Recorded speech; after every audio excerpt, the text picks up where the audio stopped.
nggak usah. Itu, nggak usah. Diem aja. Gitu. Jadi itu belajar istilahnya.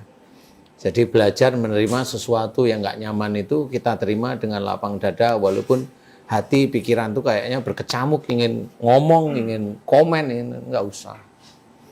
Belajar untuk tenang. Cara menerima dengan lapang dada ya. Orang-orang yang nyinyir. Itu gimana Ustadz? Berat nggak sih Gini. caranya?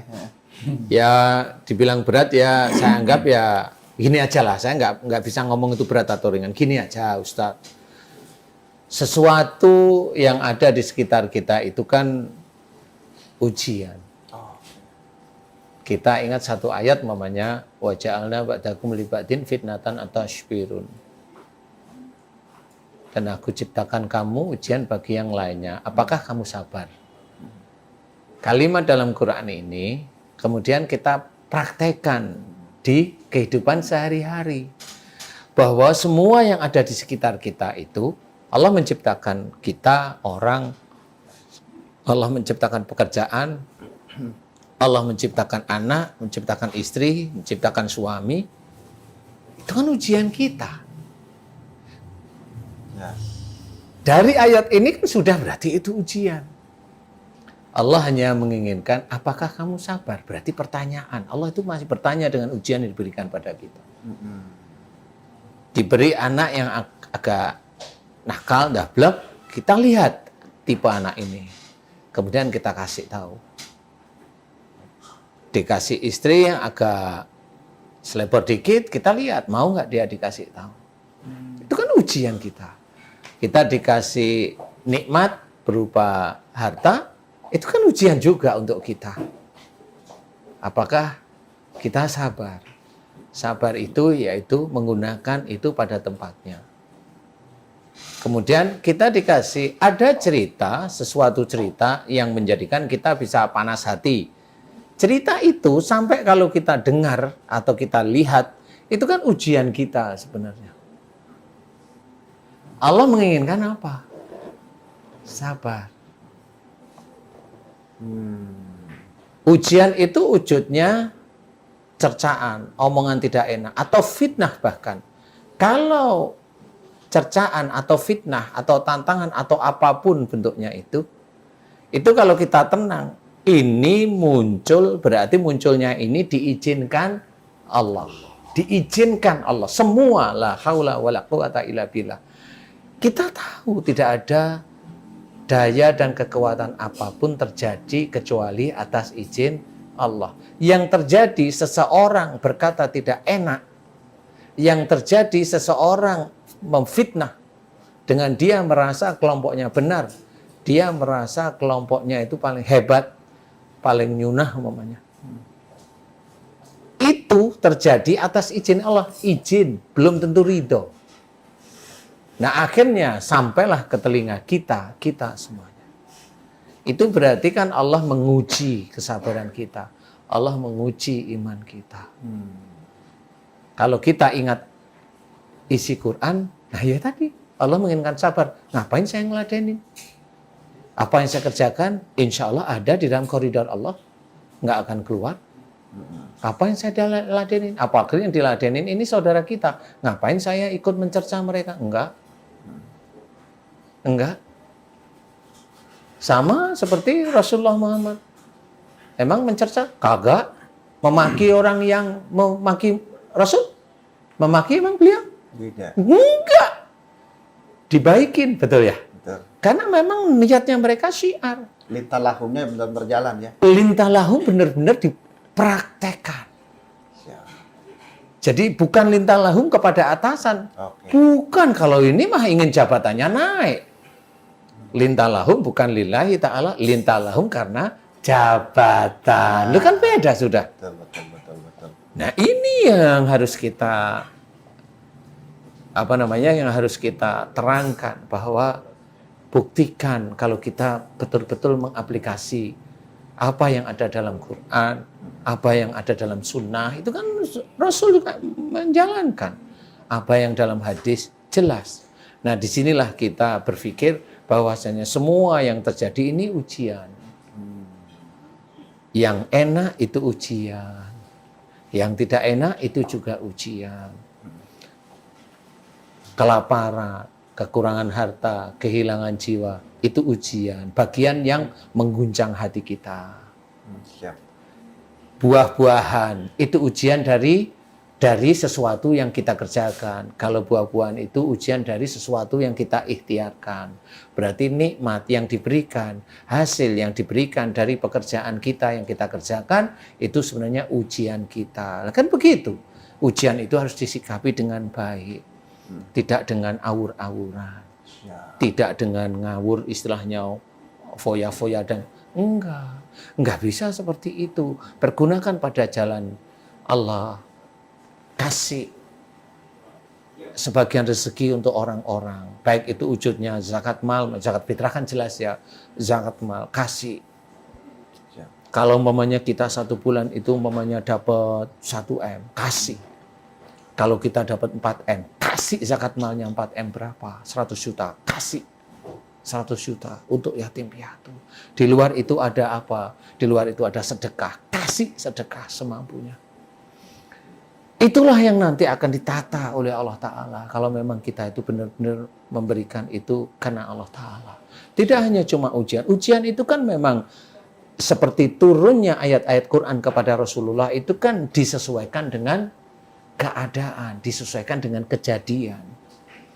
Oke. Makanya ada asbabun nuzulnya. Asbabun nuzul. Nah, inilah yang harus kita ketahui. Kita sama sebenarnya. Rasulullah Muhammad itu manusia, kita juga manusia. Apa yang dialami oleh Rasulullah sebenarnya kita juga mengalami. Kenapa kita hanya cuma, kalau Rasulullah diceritakan kebaikan kita hanya cuma subhanallah, masya Allah, subhanallah, masya Allah. Kenapa kita tidak menjalankan juga? Nah inilah sehingga kita harus pahami bahwa semua yang terjadi di sekeliling kita ini adalah ujian dari Allah Ta'ala. Yang tidak enak itu ujian, tetap disyukuri. Yang enak juga ujian, tetap disyukuri. Semua yang terjadi, termasuk menimba ilmu itu juga ujian.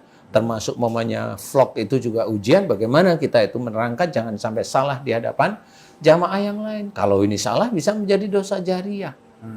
Nah, kita harus benar-benar faham, mengerti, sering bertanya, apa ini aplikasinya? Apakah ini hanya cuma sekedar tinjauan ilmu saja, hafalnya ilmu? Enggak, semua ayat-ayat Quran itu bisa menjadi kabar dari kita untuk cerita para nabi, dan banyak juga sesuatu hal yang baik yang bisa kita contoh.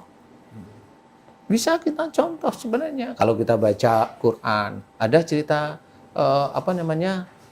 Nabi Musa berdoa, kan kita bisa mengaminkan. Ada Nabi Yunus berdoa, kan bisa ngaminkin di situ. Ada kebesaran Allah, kan bisa kita memuji Allah. Ada kehebatan Fir'aun dengan sombongnya, kan kita bisa istighfar, jangan sampai seperti itu. Betul. Itu kan seperti kita ingat kepada Allah Ta'ala terus-menerus. Jadi nggak cuma mengkaji, membaca aja. Enggak, itu cerita itu serius. Kalau memang itu tidak baik, ya kita istighfar untuk diri kita sendiri. Apalagi kalau sudah membaca surat Ar-Rahman, isinya apa? Menurut saya isinya menakutkan. Sepertinya saya itu dituduh oleh Allah Ta'ala berdusta. Dengan segala nikmat yang Dengan segala nikmat yang Allah berikan, itu kesannya saya itu dituduh kesannya. Walaupun sebenarnya Allah memberitahu. Tapi kok saya masih...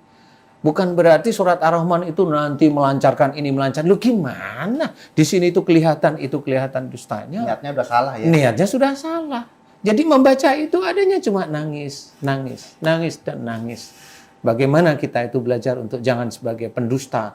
Seperti apa yang diceritakan oleh Allah Ta'ala dalam surat Ar-Rahman. Berarti niatnya itu orang banyak melihatnya untuk mendapat nikmat. Padahal substansi terbesarnya agar kita mengingat nikmat yang telah Allah berikan, sudah kita manfaatkan atau belum? Iya, salah satunya itu. Itu kita lihat. Allah memberikan kepada kita tubuh yang seperti ini, itu udah nikmat. Kita dustakan yang bagaimana? Kita tidak pernah mensyukuri nikmat Allah. Kesannya apa yang hasil dari kita kerjakan, itu kesannya dari kita sendiri. Kan seperti itu. Kita di TV, Kemudian ini ada peresmian ini. Kemudian diceritakan ini karena bapak ini dengan ini jabatan ini. Jarang sekali ini sebenarnya terjadi dan tercipta atas izin Allah Ta'ala. Saya hanya sebagai pembawa amanah saja. Di mana uang dari rakyat. Begitu kan harusnya. Tapi jarang sekali yang seperti itu.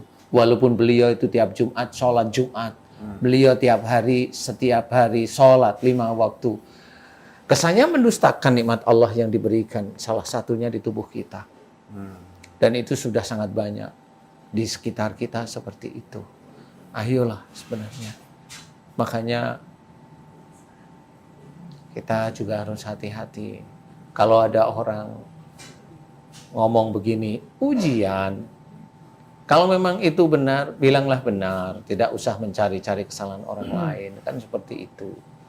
Kalau salah, ya akuilah itu salah. Tapi kalau memang tidak mau mengakui salah, ya nggak apa-apa. Karena dia nanti akan menerimanya di akhirat. Kan seperti itu. Ada konsekuensinya ya. Ada konsekuensinya sebenarnya. Makanya kenapa saya tidak meladenin, saya anggap saudara saya karena dia juga bersahadat. Saudara saya yang ngomong seperti itu karena apa? Karena saya disuruh oleh Rasul saya Muhammad Sallallahu Alaihi Wasallam selama dia itu bersahadat itu saudara saya. Jadi saya tidak perlu meladeni. Nggak mau saya meladeni. Kenapa? Biarlah mereka itu berpikir sendiri. Mereka pintar kok, punya ilmu kok. Jago dia ilmu agamanya, jago ilmu Qur'annya, jago ilmu hadisnya. Coba diingat-ingat. Yang salah di mana di hadapan Allah Ta'ala. Kan begitu. Coba diingat-ingat. Kalau persoalan masalah iri, ya jangan iri lah. Ada rezekinya masing-masing. Ada rezekinya masing-masing kah? Ya, betul. Jadi seperti itu. Jadi tetap semua yang terjadi di dunia ini adalah ujian yang harus kita sikapi, memuji Allah, memohon ampun, bersyukur, atau sabar, dan jangan lupa menjalankan kewajiban kita, semuanya ujian. Semuanya ujian. Kita bisa sholat pun, itu ujian. Bisa sholat pun, itu ujian bisa sholat. Pada saat seseorang tidak bisa ujian, karena suatu penyakitnya, gerutu nggak dia sama Allah Ta'ala. Seperti itu. Jadi ujian, semuanya ujian. Jadi harus kita hadapi dengan tenang, lapang dada, sabar, istiqomah, tawadu, seperti itu. Tetap menyembah pada Allah Ta'ala, tetap tersenyum bahwa itu adalah ujian dari Allah Ta'ala.